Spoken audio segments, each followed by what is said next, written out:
thank you all for joining us. This is the second presentation by GCEA. Again, we are just striving to think of things that can help you as a parent, you as a student, you as a pastor, you as a teacher, to provide the best education possible and to experience the best education possible in these crazy times we live in. So today we'd like to talk about something that may be coming to the forefront of a lot of people's minds these days. Classroom instruction is definitely the traditional way to do things, and probably it's still a majority of students and parents and teachers that experience that. But in this day and age of people needing to socially distance, the classroom instruction model is becoming something that's not doable as easily as in the past. And it's, in many cases, forcing people to look at alternatives. And we'd like to talk about one of those alternatives today, and that is the curriculum itself. We'd like to talk about a more student-centric curriculum, as I like to say, or a more individualized type curriculum, or some would even label it more self-instructional. And we have our panel today is very well versed in this type of curriculum. It's been around a long time, but many people may not be aware of them. And so we'd like to kind of enlighten you today in the goal of providing information on something that could make your job a whole lot easier, especially if you find yourself working one-on-one with your own student, maybe with students in your class that are not in their class anymore. They're at home via Zoom or different ways. So glad to have Adam Rondeau, Emory, Thompson, Angel Parish, and even Elliot Jordan behind the scenes again, putting all this video together for us. So let's get started. And I'm just going to throw out the question and any of you can jump on with an answer. Let's try to answer the question for our interested viewers. What is individualized education? Well, individualized education is centered on the individual. It is based on the student rather than the teacher. You know, you can, in a regular classroom, the class only goes based on two things, as well as the teacher's personal day is going, and as quickly as the slowest student.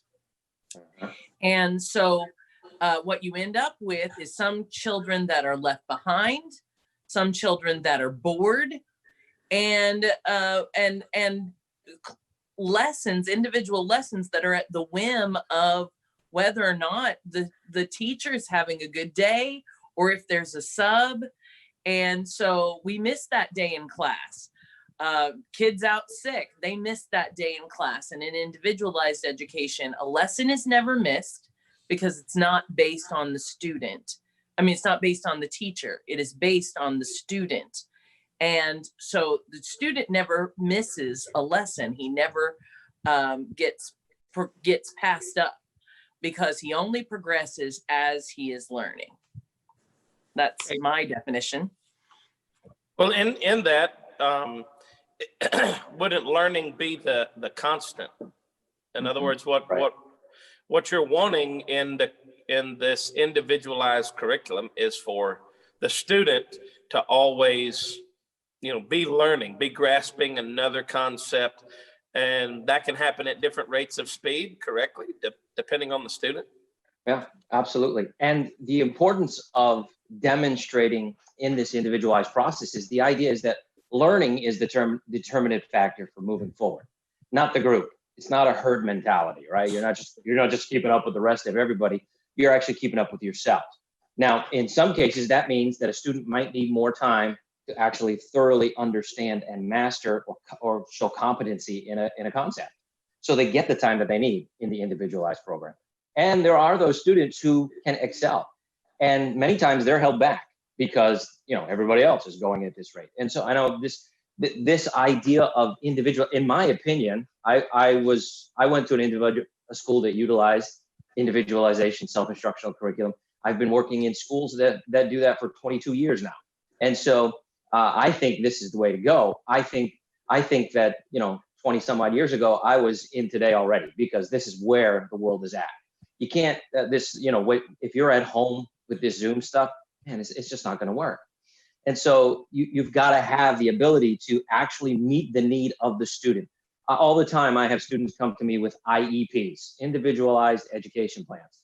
And I always tell the parent, well, we're going to give every student an individualized education plan in our program. That's right. Because every student is an individual, right? And what we always find is that there are what we would call learning gaps. There's things that they were supposed to learn, but they didn't get. Maybe they were out sick. Maybe they just needed more time to comprehend it. So what are we going to do in an individualized program, at least in ours? We're going to actually go back and fill that in so that they have a good foundation on which to learn. That's the beauty of individualization. It's about the student and what they need, not just fitting them into a square peg if they're not a square peg. Yeah, if we go back, I could go back for me all the way back into the 80s when I was in elementary school. And I did the first few years of school just at a regular public school, and then ended up attending a private Christian school that my parents started with individualized curriculum. And when I came in, you're talking about the gaps. When I came in, I had just finished a year, I think the third grade, where my math teacher just decided not to teach the last half of the year of math. So when I went into the fourth grade, I actually had to be in the same math class with all the kids from the year before, because she just didn't teach. And what my mom noticed was, why aren't you learning some of these multiplications and divisions like the neighbors across the street? I'm like, I don't know. And so what ended up happening was, the teacher, for whatever reason, and I don't know, it's been too many years ago, but then I came into the individualized curriculum with that gap. But yet within just a few months was able to work diligently at it, of course, with the help of my father and mother. and I overcame, their encouragement. Yeah, let's call it that. And I was able to overcome that gap. And today math is one of my strong suits. And I attest that. I mean, to hard work and diligence, but also to have the opportunity to fill in that hole that, that might have, who knows, if I'd have stayed in that conventional system, I might have stayed with those same kids through math. Who knows how long it would have taken to have caught that up. So that's why I really believe in the individualized process.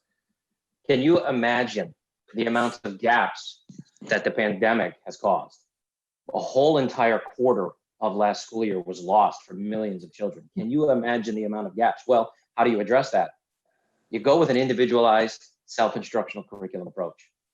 No doubt. I absolutely can imagine it. As a private tutor, you can only imagine the amount of gaps that I'm seeing or did see last quarter. And parents would call me, just distraught. What am I going to do? I'm not a teacher. And that's what you keep hearing from parents who even now are stuck doing the virtual school at home, but having to follow whatever the school has given as an outline. The parent is continually saying, I'm not a teacher. With individualized education, you don't have to be. The curriculum is the teacher, and you simply help to facilitate it. So on that note, I think that would be a very freeing thought for a lot of parents out there, kind of feeling the burden being lifted off. And again, we're talking about curriculums themselves that were designed by companies from the get-go for this way of doing things. And even though they've been on a long time, a lot of people aren't aware of them. And, I can address or kind of say along with Angel, when you hear a lot of parents now have their child at home and they realize what they haven't been taught. And they realize, they're like, wow, I thought my child was learning this, this, and this, and this. And they're like, oh my goodness, how can I best serve my child to kind of get them up to speed, even though I thought they were up to speed already. So just to clarify, we're talking about curriculums that have been designed specifically for this type of purpose, whether it be full-time use or just getting by until you can get them back into the classroom, if that's your desire. So someone help me out. What is one of these self-instructional curriculums look like? What's the process? I know we've talked about gaps, we've talked about different things, but someone share, what would it look like to me if I decided to go with curriculum A or curriculum B? And by the way, we're going to throw up some good contact information for companies at the end of our presentation, so you can have direct access to their websites and so on.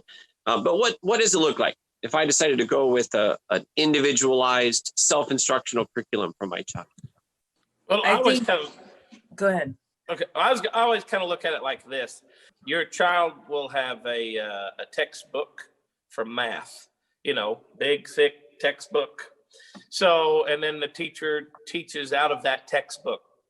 So what an individualized curriculum is going to look like is that textbook divided up into, systematic parts, bite-sized. So, there's some curriculums that divided up by 10, by 12, by 20.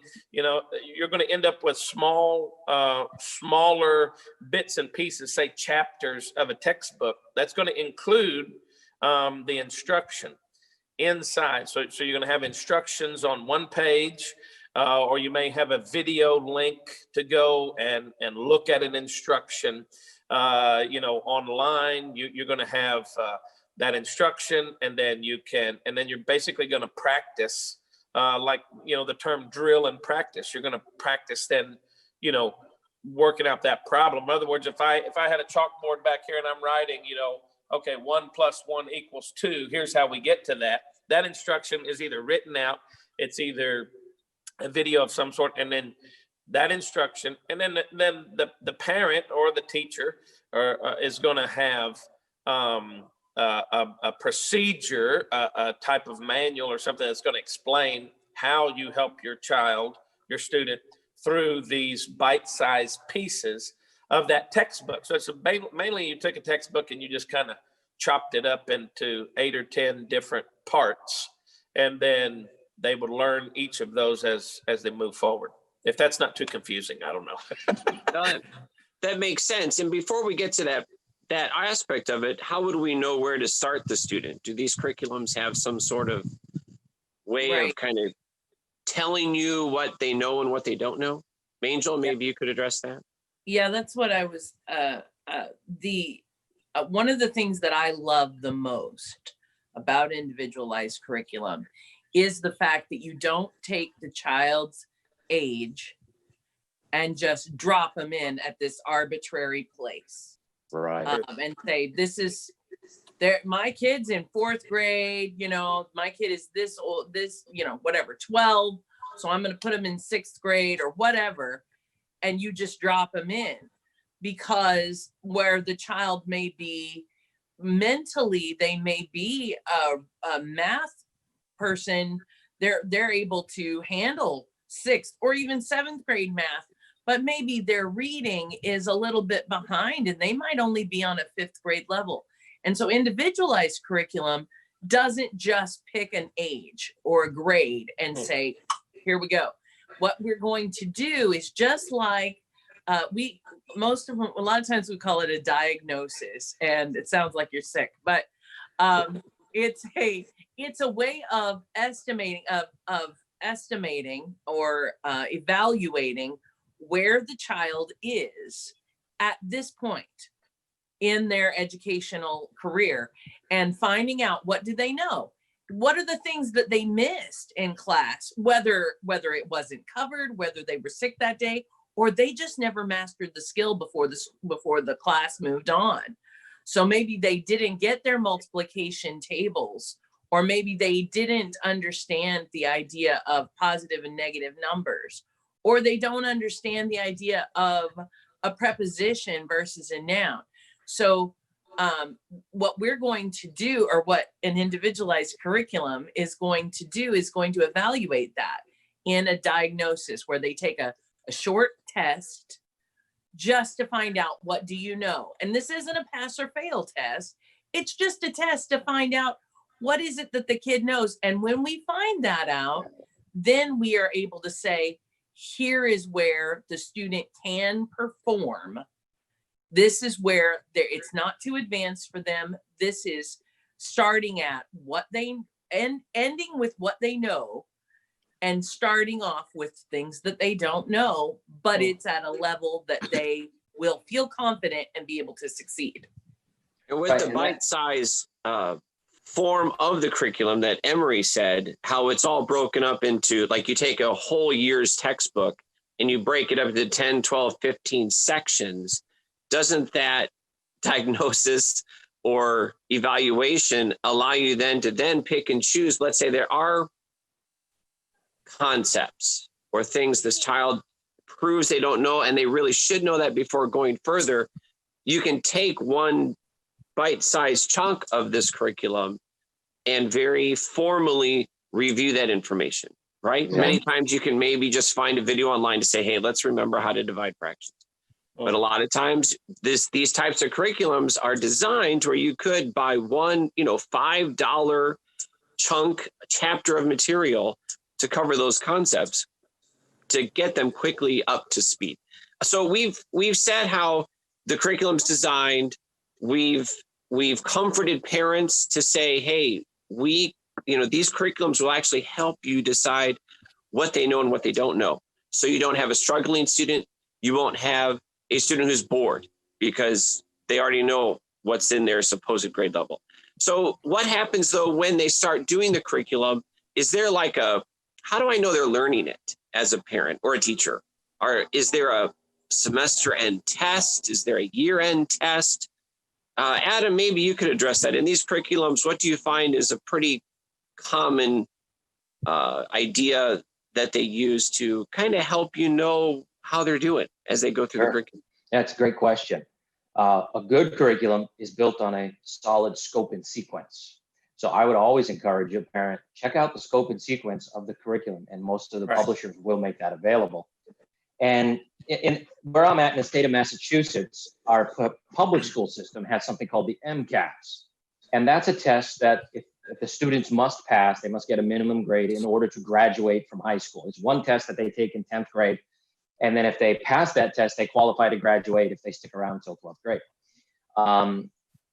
In my program where I'm using an individualized curriculum, or anybody who's using an individualized curriculum, I always tell the parents, look, they have to pass all of their tests in order to graduate, because the idea is we have a scope and sequence of what they need to learn. Let's make sure they actually learn these things. So how do you ensure that? Well, how do you ensure competency in a matter? Well, you have a minimum threshold of mastery. You say, okay, by the end of this unit that you're taking, you must demonstrate mastery by a minimum grade. Now, maybe it's an 80%, maybe it's a 70%.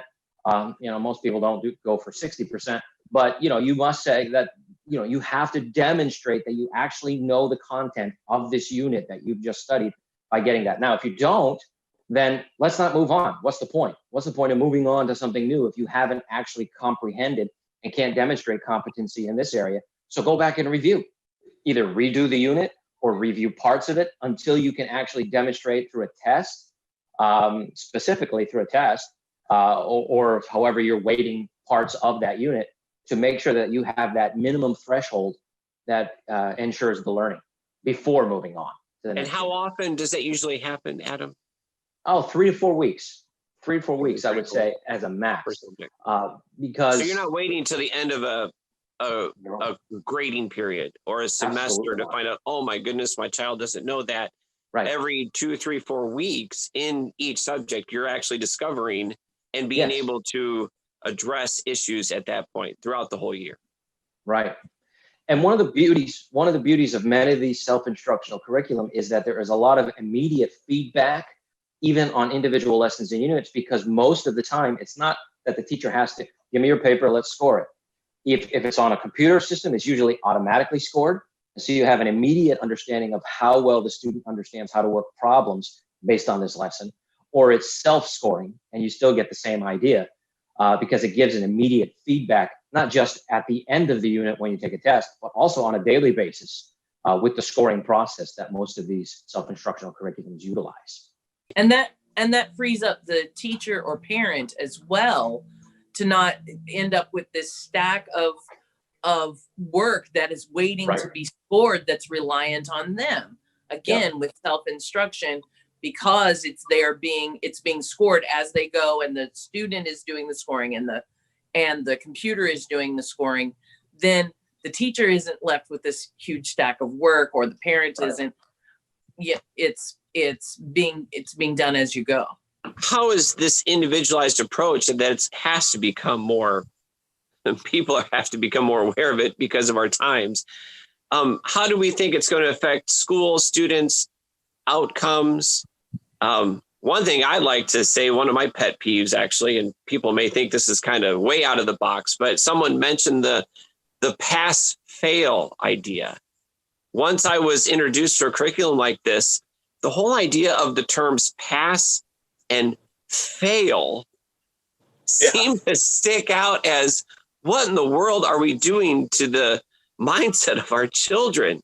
What is the goal of education? Is it to just pass? Which we know many students, even like myself, in subjects that were easy for me, all I care about was passing. That supposedly was a good thing. Did I learn anything? Probably not, but I passed, right? Or on the other side, you fail. Oh my goodness, I just failed.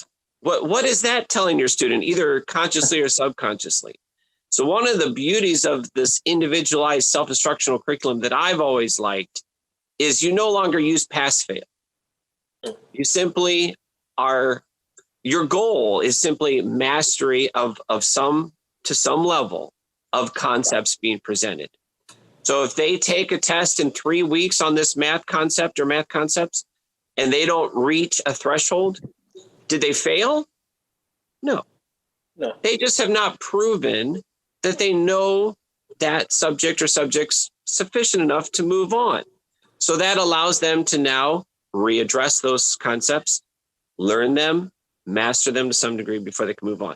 So that's one kind of, I don't know, overall thing that I see maybe changing in this realization of individualized curriculum. Anyone else have anything, thinking, because it's a different way of looking at things. So obviously you're thinking outside the box already when you leave the classroom.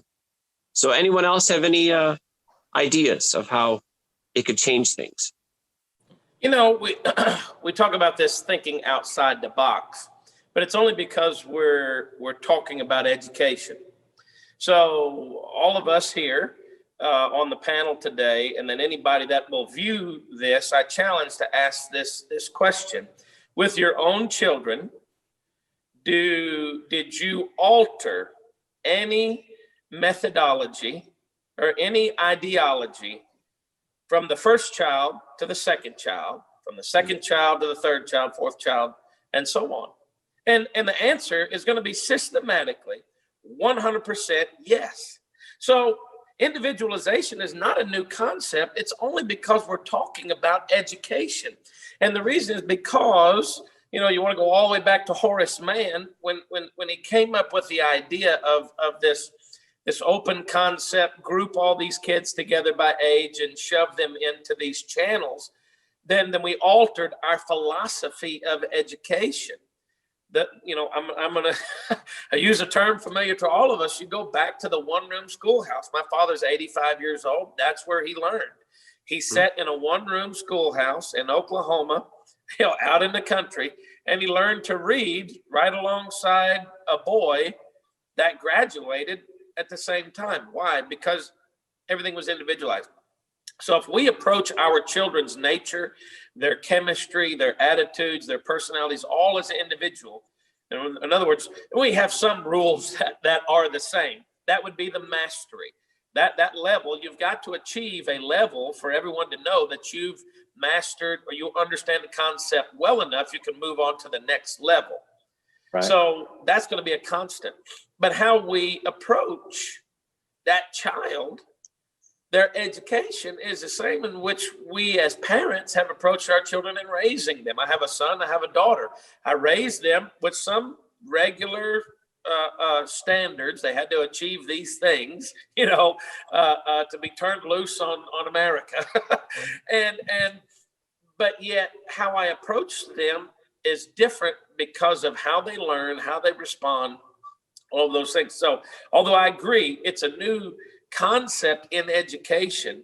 If the people watching this will ask themselves this question: how do I approach each child as I am raising them or helping them or dealing with them? It's going to make perfect sense to choose a curriculum that fits within your wheelhouse of how you can work with your own children individually and help them to master education. I've heard people even with twins, even when they're the same age, right? They don't learn things the same way. And so you have to address them separately as well. So that's a good microcosm of a classroom of 30 twins. So you basically in fourth grade, you have 30 people all the same age, and you think, you can address all 30 the same way. That, seems a little crazy.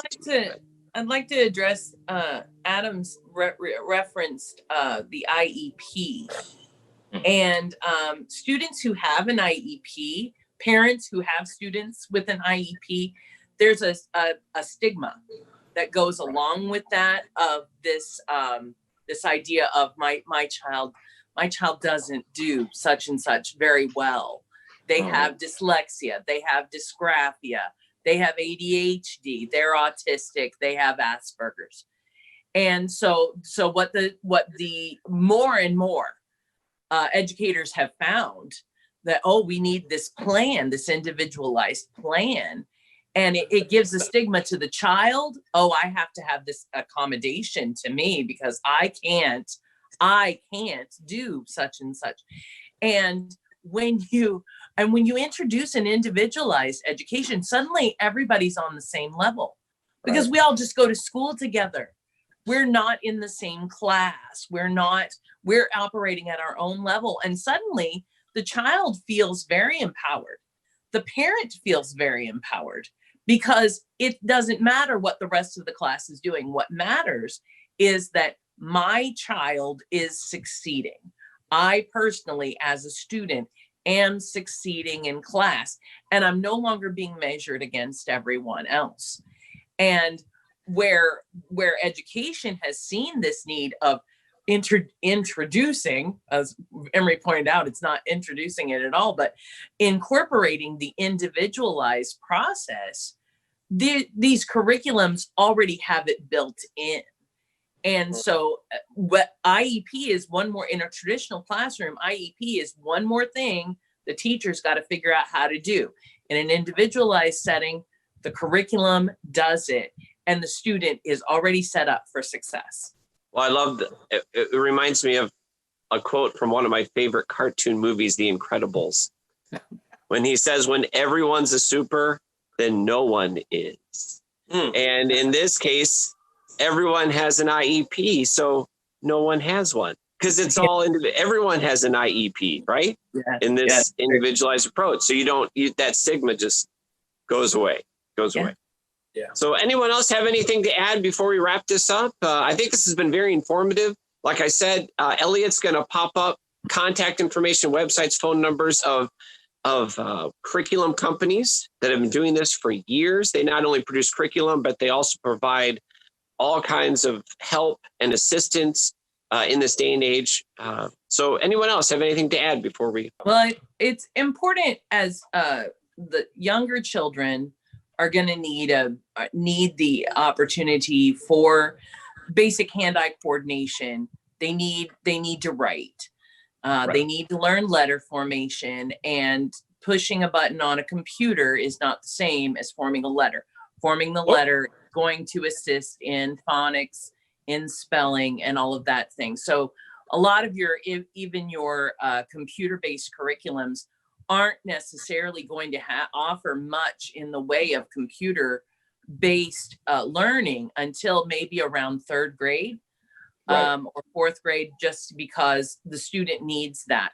So a good paper curriculum is vital during these early years.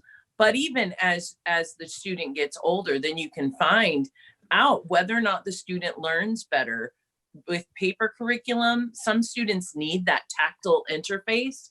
And then some kids are, they're computer heads, and they operate very well digitally.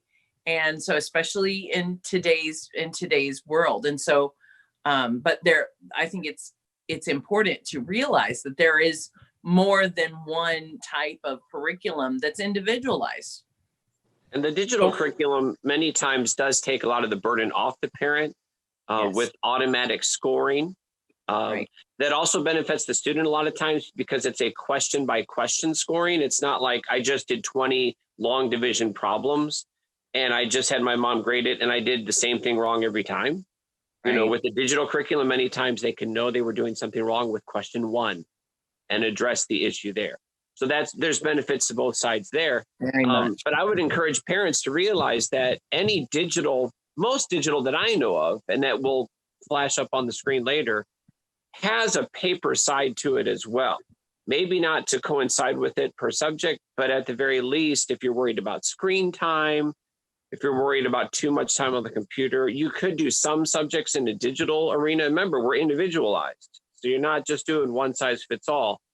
So you could do some digitally, you could do some subjects in a paper format and still experience that bite-sized mastery-based instruction either way.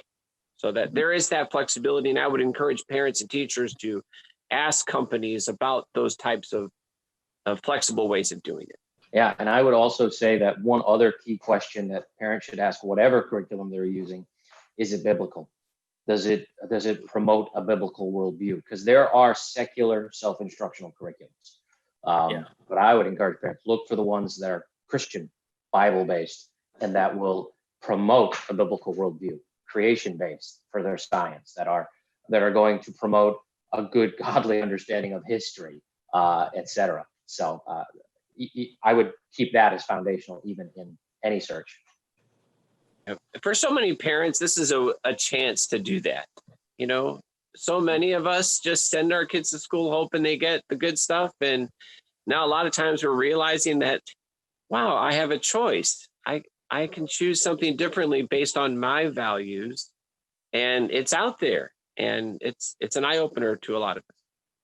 Well, like I said, please keep watching because you'll see contact information pop up on different curriculums that we've all used, even simultaneously in our academies and that kind of thing.